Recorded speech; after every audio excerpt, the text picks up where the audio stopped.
Hello, welcome to A Few Minutes with Esther. I'm Buddy Pennington, pastor of Westville Assembly of God in Holmes County, Florida, the host for your study. Tonight we're going to begin taking a look at Esther chapter number 3.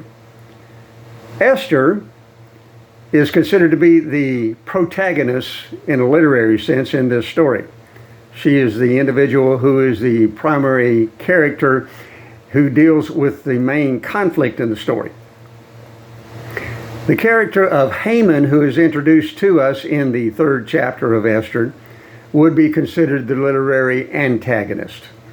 He is the one who represents the force, and in this case, a person of great authority in the palace of King Xerxes, who is working against the protagonist. Now here's the basic setup for what is happening in chapter 3. When Haaman was promoted by King Xerxes into a place of great authority so that he became his right-hand man, so to speak, the king declared that everyone was to show him respect and honor by bowing before him as he walked through the streets or rode through the streets. Mordecai, Esther's older cousin, had told everyone that he was a Jew, and he was not bowing whenever Haaman would come by.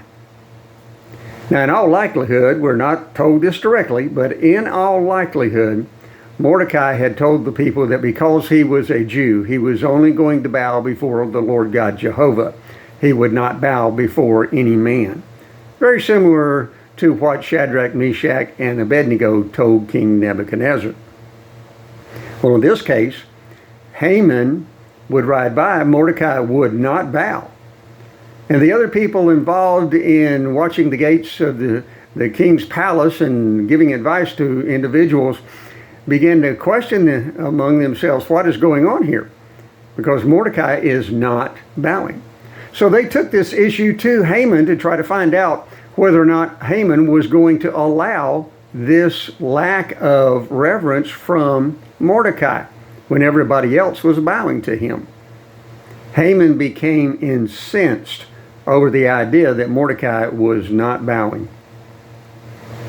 When he found out that he was a Jew, Haaman decided that he was going to do more than just get retribution against Mordecai. He was going to get retribution against all of the individuals who were Jews, individuals who would not bow to men, they would only bow to God. And we're going to pause right there for just a moment. I'd like to point something out to you. Haaman apparently had a great deal of pride and a very huge ego. He became very angry at Mordecai when Mordecai would not bow to him in reverence. Sometimes people's pride get in their way. Pride, great egos, a haughty attitude can be very destructive for an individual's life.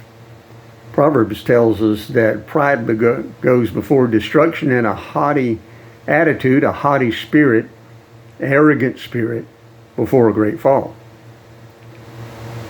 Haman's pride is going to play a big part in what happens in the rest of chapter 3 and in fact in the rest of the book of Esther.